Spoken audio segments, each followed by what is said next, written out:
The market-based energy access implemented via SNV in Kenya provide clean, safe and affordable cooking and lighting solution for refugee and the host community through a market-based approach in Kakuma and Kalobey. Cooking and lighting solutions in the two refugee setups are typically characterized as expensive and inefficient with adverse effects on health, safety and environment. And now I am talking to the field manager for SNV Kenya one-on-one in his office in Kakuma. Thank you for sparing your time for this interview during your busy day. Kindly tell us who you are and what your organization does. My name is John Njogu. I work with SNV Kenya, Kakuma office. We are implementing an energy access project that we call market-based energy access project. I work here as a project advisor and also the field manager for this project. We started in 2017 in October, and this was a pilot project. A rapid assessment had been carried out within Kakuma just to understand the cooking situation or the cooking energy situation and also the lighting situation in both the camp and the host community.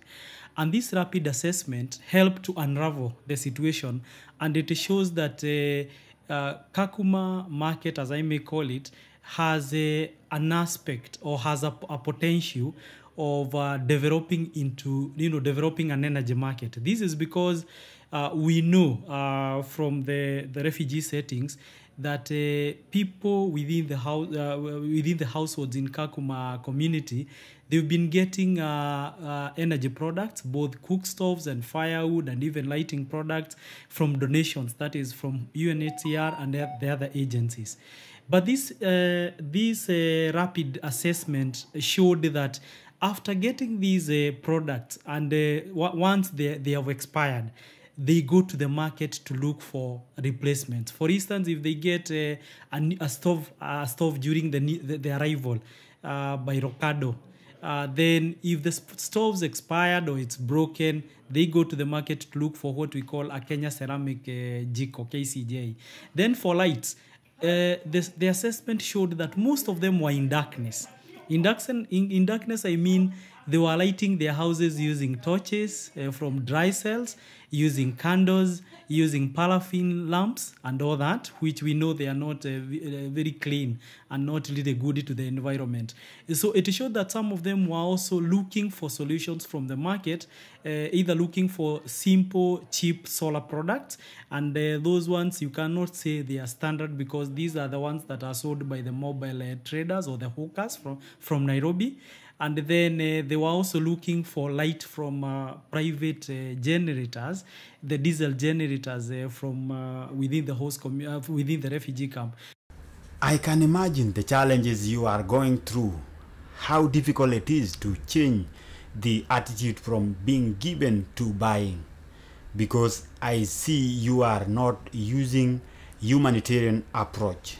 That's a very good question, and I can say it has been a challenge. At the onset, it was a very big challenge because everybody who we were meeting, and especially the refugee communities, they were telling us, we don't have purchasing capacity to be able to buy these products. And how we were working around with them is that, first of all, we looked at the solar and we developed, we supported the companies in actually promoting what we call a pay-go system. Pay-go system is whereby they pay solar products in installment. It's more of a higher purchase. Some of them even encourage a deposit, others don't, whereby you are paying the product as per use, which was a very good model. It's a credit model that has made so many people to access. Then, in terms of the perception to actually buy, and these people are used to be given, we did a lot of awareness. We talked to them that the future of the camp, it's more built on markets, whereby if you look at the way things are going, there might not be funds to actually cater for all these essential services. But then if you're working and you're doing business, you can be able to spare some retro money and buy a good stove that is not very expensive from the market. So we were like every time beseeching and talking to them and showing them the importance of looking for a solution in the market and not over relying on being given. Because as we were looking at it, we saw humanitarian approach.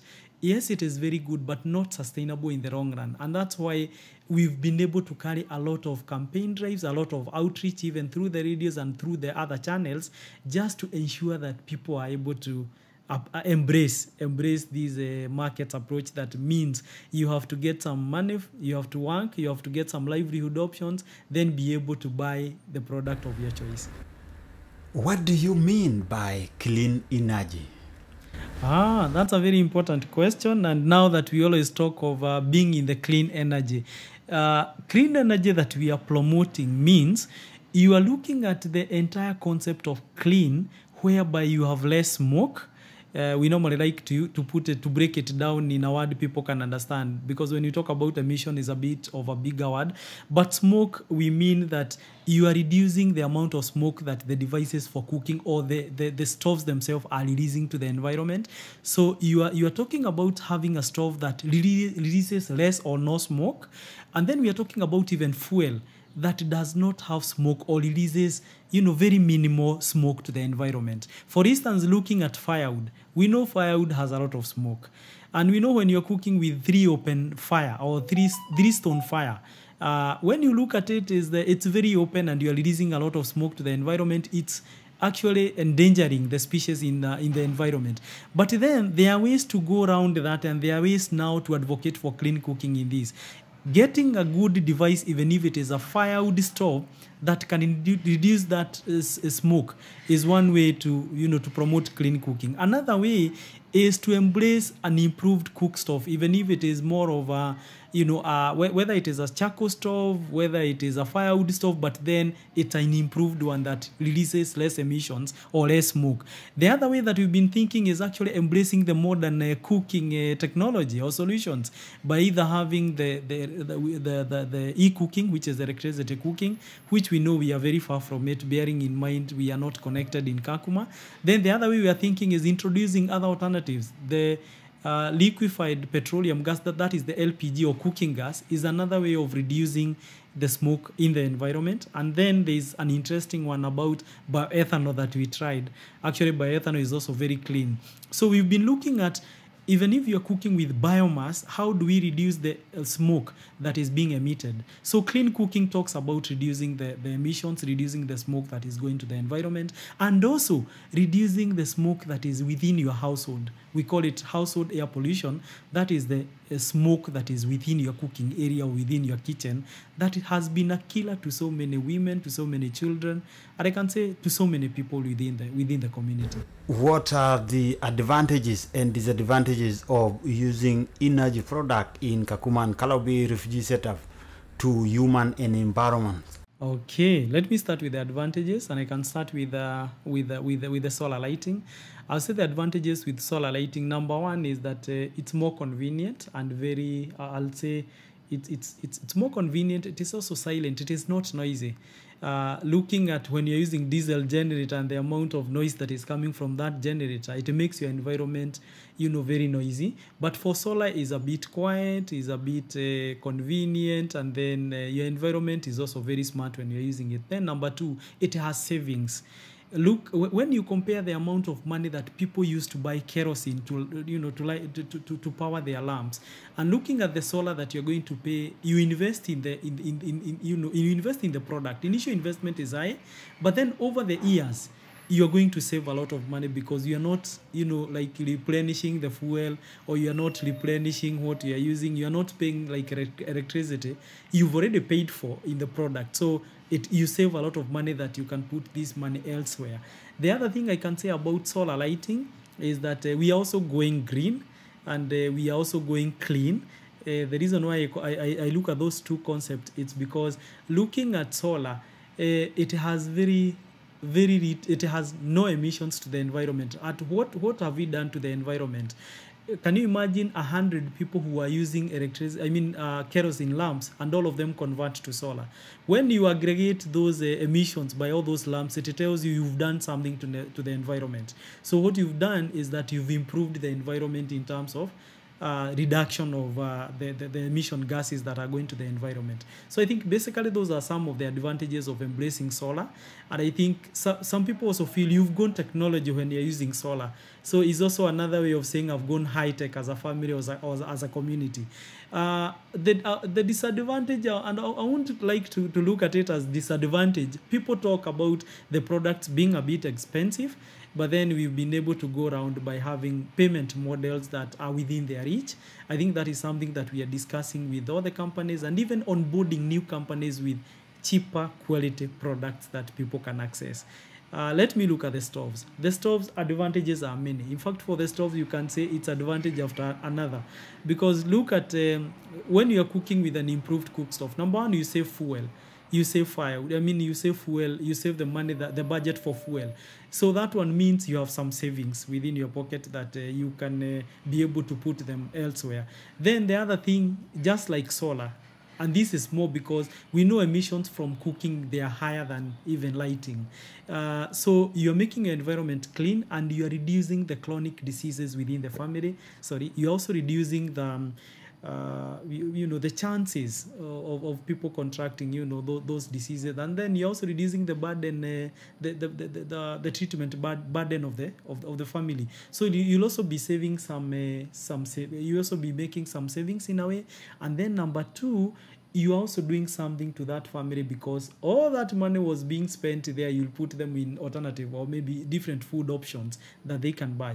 The other thing about stoves that I can say is also an advantage is that now you reduce the cases of gender-based violence, because women will not now be able to go to the field to look for firewood, to look for, to actually complement the firewood they've actually been accessing from from the distribution centers. So this time they have enough firewood to cater for to cater for a certain period of time, and that one tells you that it reduces those movements and the chances of actually being abused when they go collecting firewood. Then look at it this way, that their cooking will also be more convenient. They will enjoy their cooking with less smoke.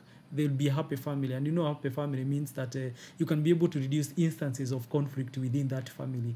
So that one tells you they have more time to think about investment, they have more time to think about livelihood options, more time to think about developing themselves, and even for the kids they have more time to do quite a lot. So the other thing about a good stove is that generally they'll also be contributing to what we are calling a reduction in emissions, as we said, and people will be more happy to embrace these new technologies whereby they are cooking and they are graduating, and this one will even make them graduate more. If somebody has been using a charcoal stove, he wants to try a more advanced stove, and this is a way of graduating them to better modern cooking services even in future.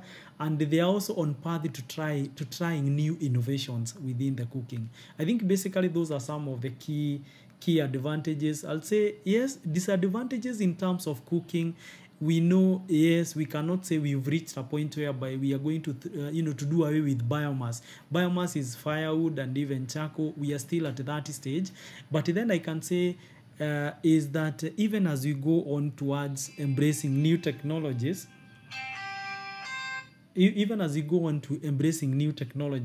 what will happen is that we will still have a mix of alternative fuels that will be in use.